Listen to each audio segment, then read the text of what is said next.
This is a guy named N.T. Wright. He is a theologian, and he's British, and he's got the English accent, and that's why people really love him, But so he's been in the theology world for a long time, and he was doing a recent interview, and here's what he said. It's really interesting. GP in that case, who was a devout Christian GP, said, we are going to do the tests, and if she has been exposed to rubella, if there's a threat of serious defamation or whatever, then we will recommend termination. And I remember my heart in my mouth when I heard that and thinking, do I really agree with that? But at the time, it was absolutely clear for the mental health, never mind anything else, of the mother and the potential father as well, that this was the way to go. In fact, there are many cases where it is about the mother's health versus the health of the child or whatever. And particularly that, as you cited, in cases of rape or in cases of incest, there may be a very, very strong argument for saying this ought never to have happened, and with sorrow, because we do not want to do this in principle, but with sorrow and a bit of shame, the best thing to do is as soon as possible to terminate this pregnancy. Now, I've seen the debates. I've read books about the debates as to at what point it's okay or at what point it becomes not okay. And I know that in my own country, people have pushed for the legislation to be allowed to say right up to the moment before the woman is ready to give birth, that if they decide for whatever reason on an abortion, then that's okay. And that I find not only wrong but repulsive, because if you wait till the child's been born and then say, well, we didn't really want a girl this time, so we'll just get rid of her, then that would be a criminal act, and quite rightly so. That would be murder, and it would be a pagan thing. This is something we must never forget, that in the ancient world, people regularly, when they had a child they didn't want, especially if it was a girl, in principle, this is not something which we should welcome. It is not something which we should collude with. At the same time, there may be certain exceptions, of which severe deformity might be one, of which certainly incest and rape would be others. And in those cases, I would say the sooner the better, because at a certain point, and I am not medically qualified to say at what point I would draw a line, then this is a viable human being that should then be cherished. So the whole debate about the woman's rights, it's very difficult. It's very hard for a man to talk about this. And indeed, one of the problems has been, particularly in the Roman Catholic Church, when women, particularly, say, a girl who's been raped or who's had incest committed on her, then discovering that unmarried men from the Catholic hierarchy are telling her what she can and can't do. That's as people now say, the optics of that are pretty bad. That's part of the same system of male bullying, which we have to avoid like the plague. However, having said that, I do think that sense of respect for God's creation in all its rich variety is the primary starting point, even if we then have to say with sorrow and a certain sense of this is the least worst option in this situation, that there may be some cases of exceptions. That's about as far as I can get at the moment. And as I say, I'm very much aware of just how sensitive this topic is politically, sociologically, as well as ethically. Wow. Jeez Louise. I feel like I just listened to like a snake oil salesman for the last 3 minutes. I feel like I just listened to a guy who's an artist at bullcrap. Give his little spiel. I remember one time I went to see N.T. Wright in New York City. A friend of mine took me, and he was giving a lecture on Christianity and, medieval Christianity and the resurrection or something. And I remember sitting in the room for like 45 minutes listening to this guy drone. And I was like, what am I doing? Like, I feel like I've lost IQ points listening to this guy talk.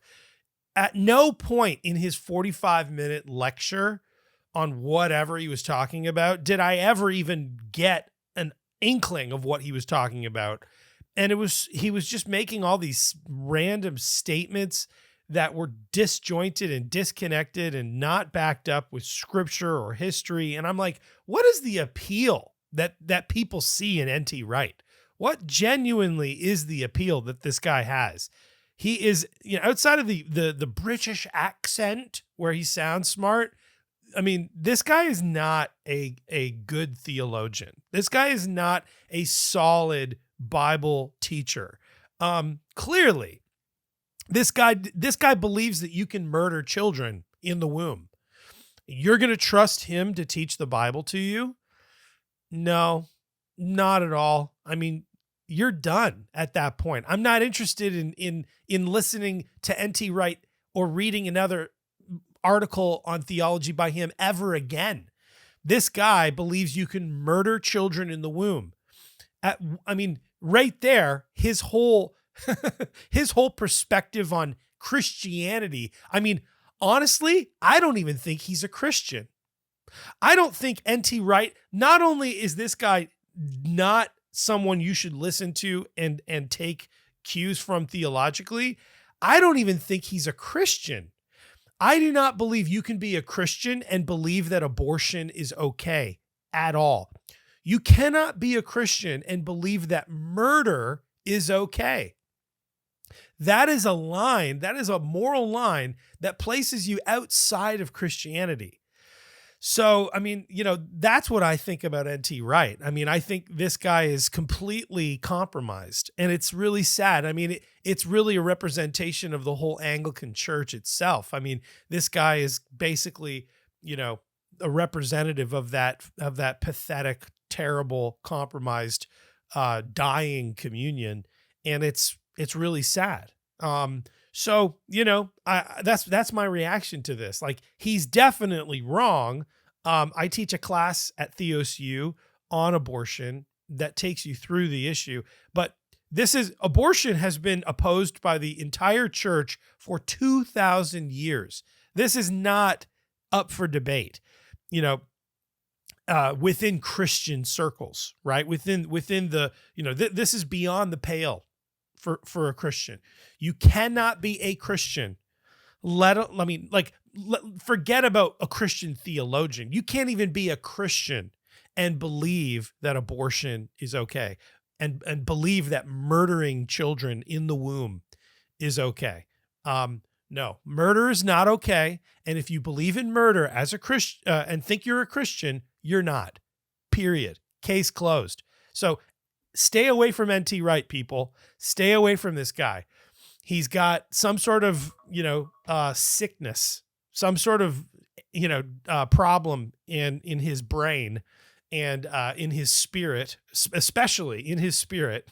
There's definitely problems in his brain, not understanding the logic of the anti-abortion position as it pertains to being a Christian. But also, I think just to even get to the point where you're okay with murdering an innocent child, what about rape? What about rape? Oh yeah. So a woman is sinned against in terms of rape. A man sins against a woman and rapes her.